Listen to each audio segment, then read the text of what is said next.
அன்பு சொந்தங்களுக்கு அன்பு வணக்கம். நான் அகமது சாஹிப்.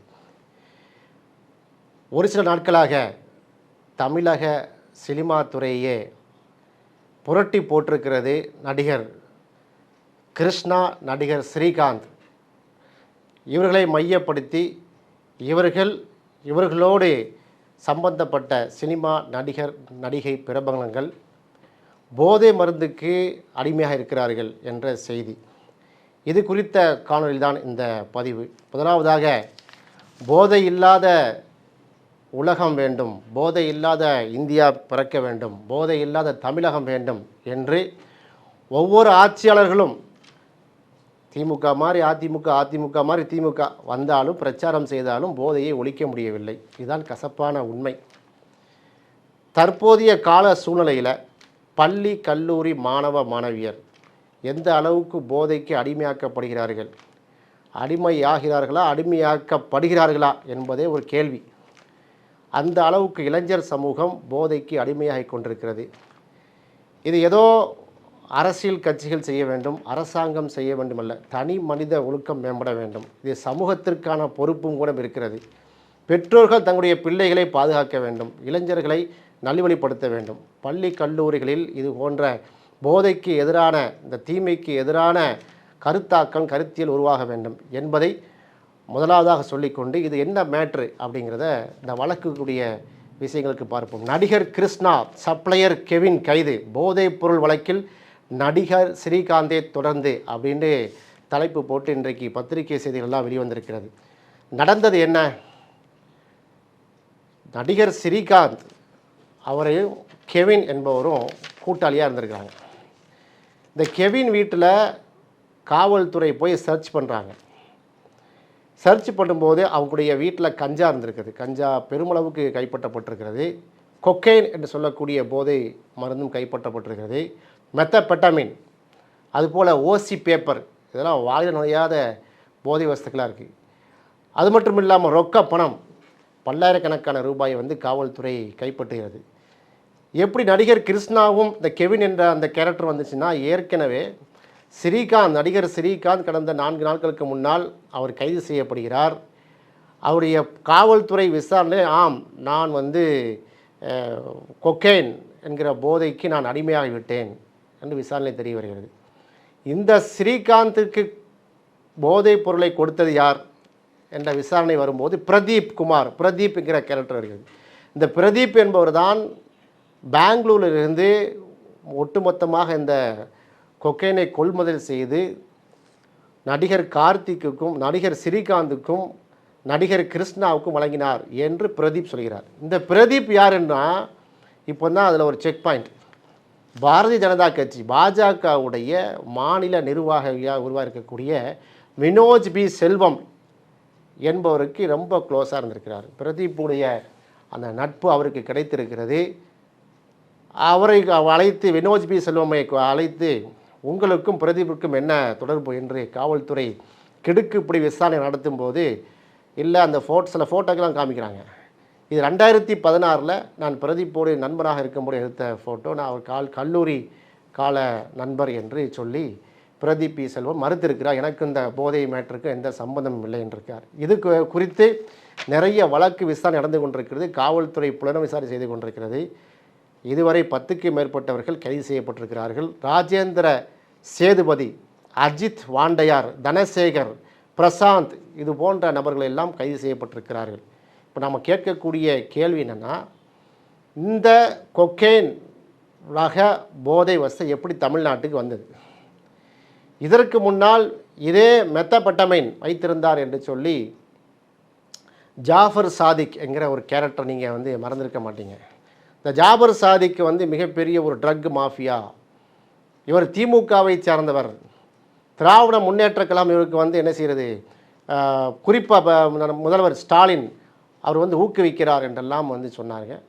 குறிப்பாக பாரதிய ஜனதா கட்சியின் அன்றைய தலைவராக இருந்த திரு அண்ணாமலை இதை ஒரு பெரிய கேம்பெயினாக நடத்தினார்.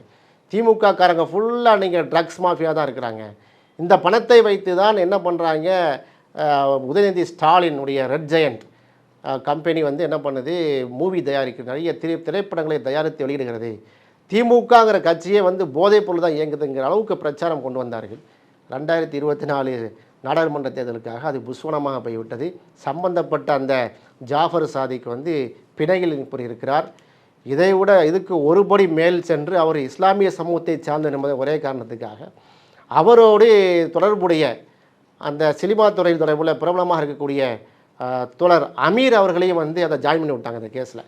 இப்படிப்பட்ட விஷயங்களை நாம் பார்த்தோம். சமீபத்தில் கூட கடந்த மாதம் அந்த கயாடு லோகர் என்று சொல்லக்கூடிய அவர் நடிகை, சினிமா நடிகை, அவர் வெஸ்ட் பெங்காலை சேர்ந்தவர், பிரபலமான நடிகை போல தெரிகிறது. அவரை அழைத்து வந்து ஒரு குரூப் என்ன பண்ணுறாங்கன்னா நைட்டு பார்ட்டி வைக்கிறாங்க. சுமார் 35 லட்சம் ரூபாய் வாங்கி கொண்டு ஒரு நாள் டான்ஸ் ஆடிட்டு போயிருக்காங்க. அதில் யார் கைது செய்யப்படுகிறார்னு சொன்னால் அதுலேயும் போதை பரிமாறப்படுகிறது. ரித்தீஷ் என்பவர் கைது செய்யப்படுகிறார். அவர் வந்து திமுகவுடைய துணை முதலமைச்சர் உதயநிதி ஸ்டாலினுக்கு ரொம்ப அலையன்ஸ் ஆனவர், ரொம்ப கூட்டாளி என்கிற மாதிரிலாம் செய்திகள் கொண்டு வந்தார்கள். ஆக போதை வஸ்துக்களை மனிதனை மிகப்பெரிய ஒரு கேடுக்குள் தள்ளக்கூடிய இந்த போதையெல்லாம் கண்டுபிடிக்கப்படும் போது இது அரசியல் சாயம் பூசப்படுகிறது. எதிர்க்கட்சிகள் பொறுப்புணர்வோடு செயல்படாமல் எதிர்க்கட்சியாக செயல்பட்டு ஆளக்கூடிய திமுக அரசுக்கு எதிராக ஒரு திருப்பிவிடக்கூடிய விஷயத்தை பார்க்கணும். அப்போ இப்போ நம்ம என்ன கேட்குறோம்? இப்போ அந்த அண்ணாமலையை இப்போ என்ன செய்ய போகிறார்? இப்போ வினோத் பி செல்வம் அவர் பாஜகவுடைய நிர்வாகியாக இருக்கிறார். இங்கே பிடிபட்டவர்கள் காவல்துறை விசாரணையில் வந்து உள்ள வசன வலயத்துக்குள் உள்ளவர் யாருமே திமுககாரங்க கிடையாது. பட் அதிமுகவுக்கு உள்ள ஆட்கள் இருக்காங்கன்னா அதில் ஐடிவிங்கில் ஒரு ஆள் இருக்கிறாப்புல, பிரதீப்ங்கிறவரும் இருக்கார். திமுக யாரும் இல்லை. ஆனால் பாஜகவுடைய மாநில நிர்வாகி இருக்கிறார். இப்போ அண்ணாமலைஜி என்ன சொல்ல போகிறார்? தமிழிசை சவுந்தரராஜன் அக்கா என்ன சொல்ல போகிறார்?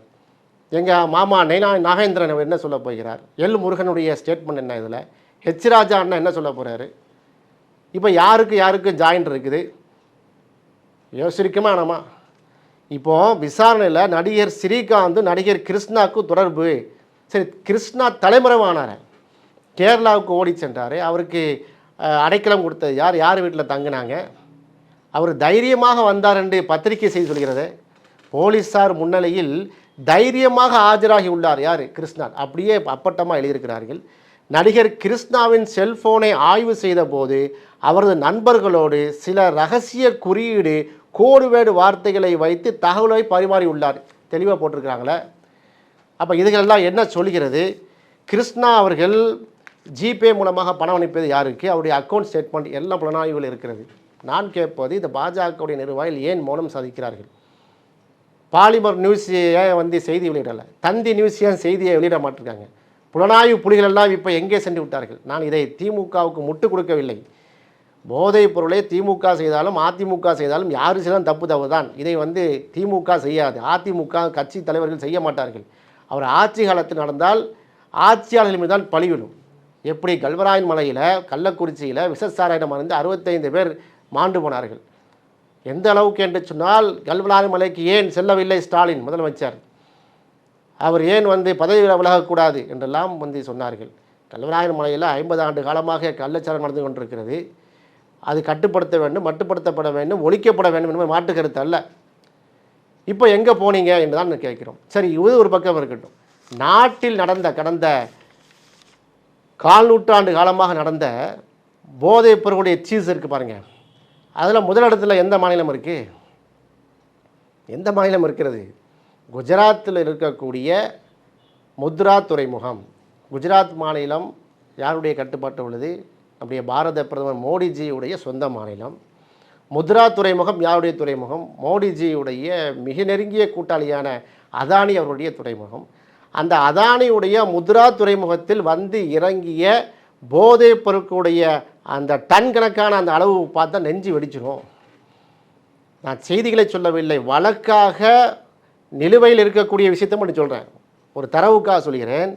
குஜராத்தில் முத்ரா துறைமுகத்தில் வந்த போதை மருந்து, பிடிக்கப்பட்ட போதை மருந்துடைய லிஸ்ட் கடந்த செப்டம்பர் 2021 சுமார் 2988 கிலோ ஹெராயின் பிடித்தார்கள். யார் பிடித்தா?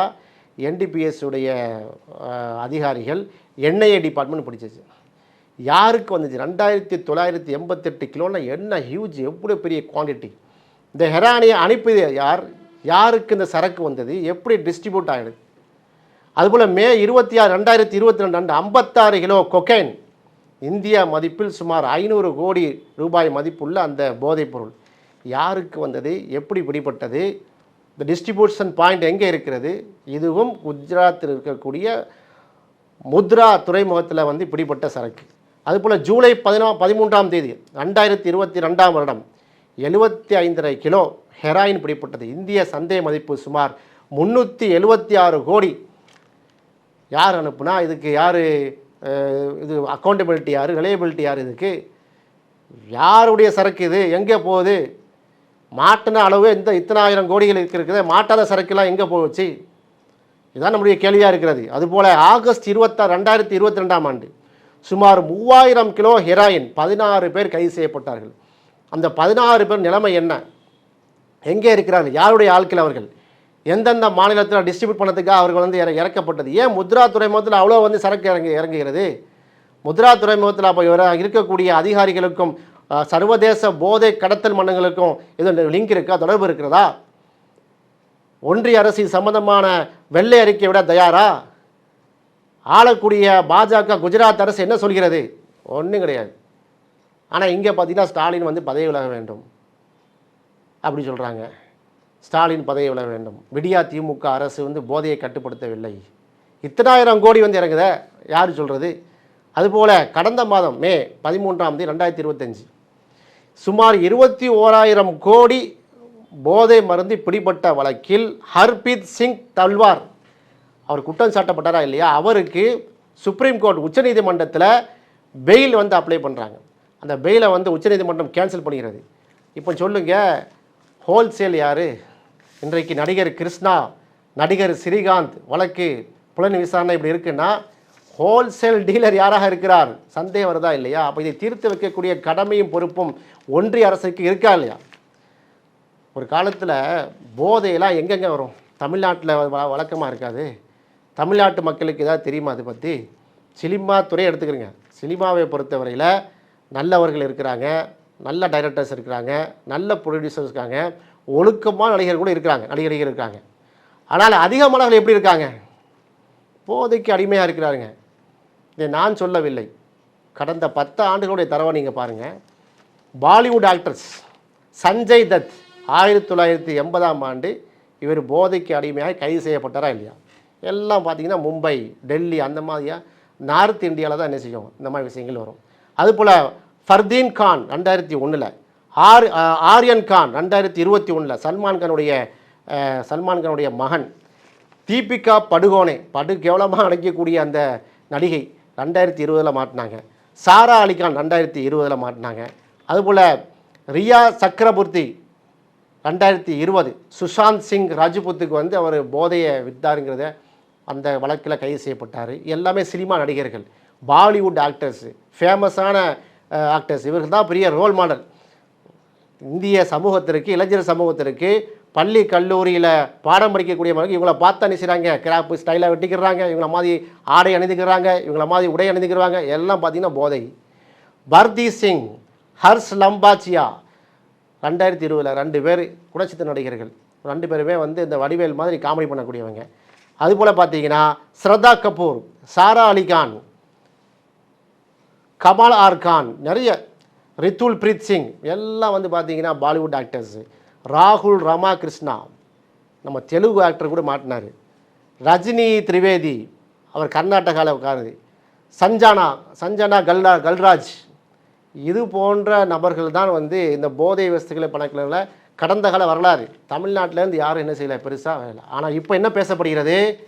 மச்சான்ஸ் மறந்துடாதீங்க அப்படின்னு சொல்லுவாங்கள்ல, அந்த நடிகை இப்போ வந்து போலீஸாருடைய கிடுக்குப்பிள்ளை இருக்காங்க. காவல்துறையுடைய விசாரணையில் கிடுக்குப்பிடி போட்டு விசாரணை நடந்து கொண்டிருக்கிறது. யாருக்கெல்லாம் இதில் சம்மந்தப்பட்டிருக்கார்கள் தெரியவில்லை. அந்த பட்டியலுடைய லிஸ்ட்டு ரொம்ப பெருசாக இருக்குமோ என்று எண்ண தோன்றுகிறது. பொறுப்புணர்வு நடந்து கொள்ள வேண்டும். காவல்துறையுடைய உயர் அதிகாரிகள், இந்த வழக்கை விசாரிக்கக்கூடியவர்கள் என்ன ஒரு தகவலை கொடுத்துருக்காங்கன்னு சொன்னால், சினிமா நடிகர்கள் நீங்கள் முன் வந்து வாங்க, உண்மையிலேயே நீங்கள் வந்து போதைக்கு அடிமையாக்கப்பட்டிருக்கிறீர்களா, உங்களுக்கு மறுவாழ்வு வேணுமா, நீங்கள் எங்கிட்ட தொடர்பு கொள்ளுங்கன்னு சொல்லியிருக்காங்க. இது குறித்த தகவல் யாருக்காவது தெரியுமா, நீங்கள் முன் வந்து சொல்லுங்கள். இது மிகப்பெரிய நெட்வொர்க்காக இருக்கிறது.